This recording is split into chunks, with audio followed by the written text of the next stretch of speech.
Shalom, sesuatu yang baik pasti terjadi hari ini. Waktu Petrus berjalan di atas air, dia sebenarnya berjalan di tempat yang sama, mengalami hal yang sama, tapi sempat dia berjalan, akhirnya dia jatuh. Kenapa?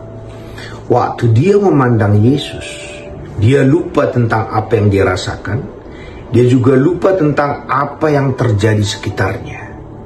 Dia fokus memandang Yesus saja. Waktu dilihatnya Yesus berjalan di atas air, maka dia akhirnya berjalan juga di atas air. Tapi waktu matanya nggak memandang Yesus, masalah yang sama yang tadinya dia bisa lewatin, itu menjatuhkan dia. Jadi masalah kita hari ini adalah sama. Apa yang kita pandang? Apakah keberhasilan kita? Apakah kejelekan kita?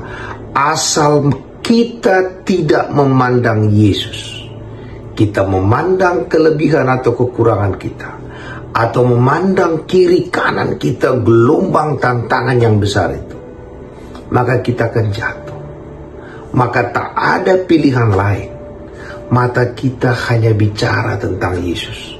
Dan disitulah peperangan kita. Kita lebih gampang bicara tentang masalah yang kita hadapi. Kita lebih gampang bicara tentang apa yang kita rasakan, apa yang dirasakan orang. Kita lupa untuk membicarakan tentang Tuhan. Hari ini tidak peduli sebesar apa gelombang yang kita hadapi. Tidak peduli apa yang kita rasakan. Ada Yesus yang berjalan di atas setiap gelombang hidup kita. Ada Yesus yang berjalan di atas setiap apa yang kita rasakan.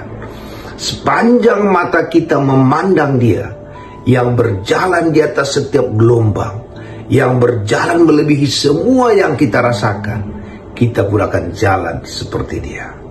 Karena itu perkatakan siapa Tuhan. Setiap kali kita perkatakan siapa Tuhan, maka Tuhan akan termanifestasi kepada kita sesuai yang kita katakan itu. Kalau gereja selalu mengatakan Tuhan penyembuh, gereja itu mengalami banyak mujizat. Kalau gereja selalu mengatakan Tuhan maha penyayang, maka gereja itu juga akan penuh dengan kasih sayang. Apa yang kita lihat tentang Tuhan, apa yang kita katakan tentang Tuhan akan termanifestasi dalam hidup kita. Kenapa Petrus berjalan di atas air? Karena dilihatnya Yesus berjalan di atas air. Maka Yesus pernah mengatakan, aku melakukan apa yang kulihat Bapakku kerjakan. Hari ini, setiap badai gelombang itu sudah lewati. Waktu mata kita memandang Dia, otomatis kita juga melewati badai gelombang yang menurut kita tidak mungkin kita lewati. Karena Tuhanlah yang berperang bagi kita. Bagian kita hanya satu, memandang Yesus dan memperkatakan tentang Kristus. Terpuji nama Tuhan.